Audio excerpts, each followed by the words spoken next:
معزز ناظرین، ایموجی ایسی تصویر یا شبیہ کو کہتے ہیں جو مختلف قسم کے خیالات اور احساسات و جذبات کی ترجمانی کرتی ہے۔ ایموجی کا استعمال سوشل میڈیا پر کیا جاتا ہے، جیسے فیس بک اور واٹس ایپ وغیرہ۔ ایموجی میں جاندار و غیر جاندار دونوں قسم کی تصویر آتی ہے۔ یہاں ہمیں یہ جاننا ہے کہ جاندار پر مشتمل ایموجی استعمال کرنے کا شرعی حکم کیا ہے۔ ناظرین، ایموجی میں عموماً جاندار کی ادھوری تصویر ہوتی ہے، جیسے چہرہ، ہاتھ، پیر، ہونٹ، کان، دل وغیرہ، تاہم مکمل تصویر بھی ہوتی ہے اور غیر جاندار بھی ہوتی ہے۔ ان مختلف قسم کے ایموجی کے ذریعے انسان مختلف قسم کے دلی خیالات اور قلبی احساسات کا اظہار کرتا ہے، جیسے پسند کرنا، ناپسند کرنا، غصے کا اظہار کرنا، خوشی کا اظہار کرنا، غم کا اظہار کرنا اور محبت کا اظہار کرنا وغیرہ وغیرہ۔ خیالات و جذبات کے اظہار کے لیے ان ایموجی کے استعمال کا حکم جاننے اور سمجھنے کے لیے پہلے یہ جان لیں کہ اسلام میں ہر قسم کے جاندار کی تصویر حرام ہے، خواہ وہ ڈیجیٹل تصویر ہو یا ہاتھ سے بنائی گئی تصویر ہو۔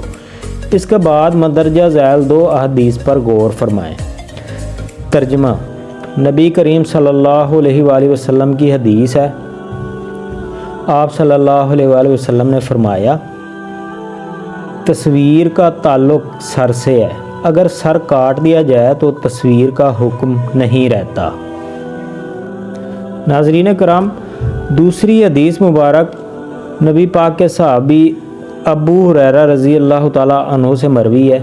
آپ فرماتے ہیں کہ رسول اللہ صلی اللہ علیہ وآلہ وسلم نے فرمایا، ترجمہ: میرے پاس جبرائیل علیہ السلام نے آ کر کہا، کل رات میں آپ کے پاس آیا تھا، لیکن مجھے آپ کے پاس گھر میں آنے سے اس بات نے روکا کہ آپ جس گھر میں تھے اس کے دروازے پر مردوں کی تصویریں تھیں اور گھر کے پردے پر بھی تصویریں تھیں اور گھر میں کتا بھی تھا، تو آپ ایسا کریں کہ دروازے کی تمام تر تصویروں کے سر کو اڑوا دیجئے کہ وہ مجسمے پیڑ جیسے ہو جائیں، اور پردے پھڑوا کر ان کے 2 تکیے بنوا دیجئے جو پڑے رہیں اور روندے اور استعمال کیے جائیں، اور کتے کو نکال بھگائیے۔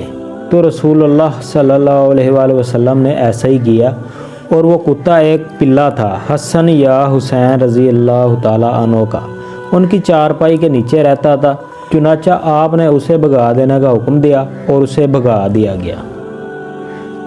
معزز ناظرین، ان دونوں احادیث سے معلوم ہوتا ہے کہ تصویر میں سب سے اصل و اہم سر ہوتا ہے۔ اگر تصویر سے سر کاٹ دیا جائے تو پھر وہ تصویر کے حکم میں نہیں ہے، یا اس بات کو یوں بھی سمجھ سکتے ہیں کہ تصویر سے ایسا حصہ نکال دیا جائے جس سے روح ختم ہو جائے، تو پھر وہ تصویر کے حکم میں نہیں ہے، کیونکہ اب اس تصویر میں جان نہیں بچی، بے جان چیز ہو گئی، اور بے جان چیز جیسے درخت، پہاڑ، سمندر کی تصویر ہے، اس کے مانند ہو گئی۔ لہٰذا اس قسم کی تصویر جس میں جان نہ ہو یا جس تصویر سے سر کاٹ دیا جائے تو اس کا استعمال میں حرج نہیں ہے، چونکہ ایموجی میں مکمل تصویر نہیں ہوتی بلکہ تصویر کا بعض جز یا حصہ ہوتا ہے۔ اس وجہ سے بعض علماء ایموجی کے استعمال کو جائز کہتے ہیں، مگر میں ایموجی کی فہرست میں شامل تمام قسم کے ایموجی پر غور کرتا ہوں تو سمجھ میں آتا ہے کہ ایموجی کو علل اطلاق جائز نہیں کہہ سکتے۔ ناظرین، اس بات کی وضاحت میں نبی پاک صلی اللہ علیہ وآلہ وسلم کی ایک اور حدیث سے کرنا چاہتا ہوں۔ ترجمہ: اس چیز کو چھوڑ دو جو تمہیں شک میں ڈالے، اور اسے اختیار کرو جو تمہیں شک میں نہ ڈالے۔ سچائی دل کو مطمئن کرتی ہے اور جھوٹ دل کو بے قرار کرتا اور شک میں مبتلا کرتا ہے۔ ناظرین کرام، اس حدیث کی روشنی میں ایسی کوئی چیز جس کے استعمال میں شک پیدا ہو جائے یا تردد معلوم ہو، اس کا استعمال نہ کرنا ہی بہتر ہے۔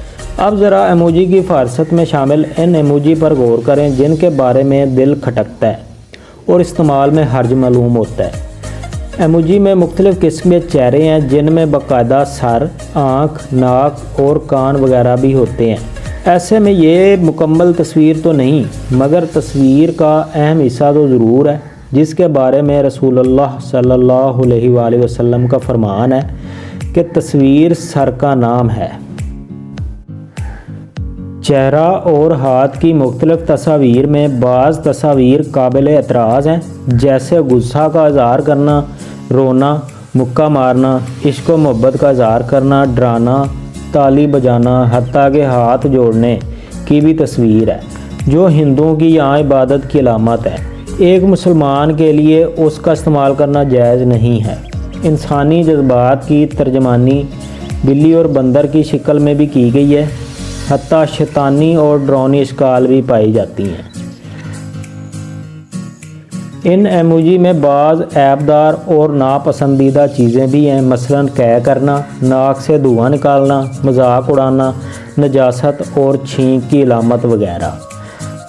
ناظرین گرامی، ایموجی والے چہروں میں عورتوں کے بھی مختلف قسم کے چہرے شامل ہیں، بلکہ چہروں کے علاوہ ان کے ہونٹوں کے مختلف کیفیات، عورت کی مکمل تصویر، نیم عریاں تصویر اور عورت و مرد کی اکٹھی تصویریں بھی ہیں۔ ایموجی میں فحش علامات بھی بہت ہیں، جیسے عشق و محبت کے اظہار کے لیے مختلف قسم کے دل، مختلف قسم کے ہونٹ، بوسہ لینا اور آنکھ مارنا وغیرہ وغیرہ۔ مذکورہ بالا امور کے علاوہ اور بھی قابل اعتراض امور ہیں، جن سب کا ذکر یہاں نہیں کیا گیا ہے کیونکہ ویڈیو لمبی ہو جانی ہے، تاہم سمجھنے کے لیے یہی کافی ہے۔ ان سارے امور پر غور کر کے دیکھیں اور فیصلہ کریں کہ کیا ایموجی کو علل اطلاق جائز کہہ سکتے ہیں۔ بالکل نہیں، ان میں بہت ساری چیزیں حیا کے خلاف ہیں، بہت ساری چیزیں فحش ہیں اور بہت ساری چیزیں بری صفات میں داخل ہیں، اور بہت سارے احساسات اس قبیل سے ہیں جن کا اظہار ہمیں دوسروں کے سامنے نہیں کرنا چاہیے بلکہ چھپانا چاہیے۔ سمجھنے کے لیے ایک بات ہی کافی ہے کہ ایک مسلمان اپنے جذبات و احساسات کے اظہار میں پوری طرح آزاد نہیں ہے۔ بہت ساری چیزیں اظہار کے قابل ہوتی ہیں اور بہت ساری چیزیں اظہار کے قابل نہیں ہوتی یا چھپانے کے قابل ہوتی ہیں، اور بہت ساری چیزیں صرف عورتوں کے درمیان یا صرف مردوں کے درمیان ہی ہوتی ہیں۔ معزز ناظرین، خلاصہ کلام یہ ہے کہ جن ایموجی میں قباحت نہیں ہے ان کے استعمال میں حرج نہیں ہے، جیسے پسند و ناپسند کرنا، تاہم علل اطلاق ایموجی کا استعمال نہ ہی کیا جائے تو اچھا ہے، کیونکہ اس طرح ایموجی کا استعمال کرنے سے ان ایموجی میں جو کبھی قسم کے ایموجی ہیں ان کی قباحت بھی ذہن سے نکل جائے گی، پھر شعوری یا لاشعوری میں کسی وقت کچھ بھی علامت استعمال کر سکتے ہیں اور کسی کے لیے بھی استعمال کر سکتے ہیں۔ ناظرین کرام، اپنی بات کہنے اور جذبات کا اظہار کرنے کے لیے کلام کا سہارا لیں، اور اس وقت ہر قسم کے تحریری اسٹیکر بھی دستیاب ہیں، چاہیں تو ان کا استعمال کریں، بلکہ ان اسٹیکرز میں اچھے اچھے دعائیہ کلام بھی ہوتے ہیں، ان کا استعمال کرنا اور بھی اچھا ہے۔ ناظرین، اس کے ساتھ ہی آج کی یہ معلوماتی ویڈیو اپنے اختتام کو پہنچتی ہے۔ امید کرتا ہوں یہ ویڈیو آپ کو ضرور پسند آئے گی۔ اپنے دوستوں کا اور گرد و نواح کے لوگوں کا خیال رکھیے گا۔ ملتے ہیں اگلی ویڈیو میں، تب تک کے لیے اللہ حافظ۔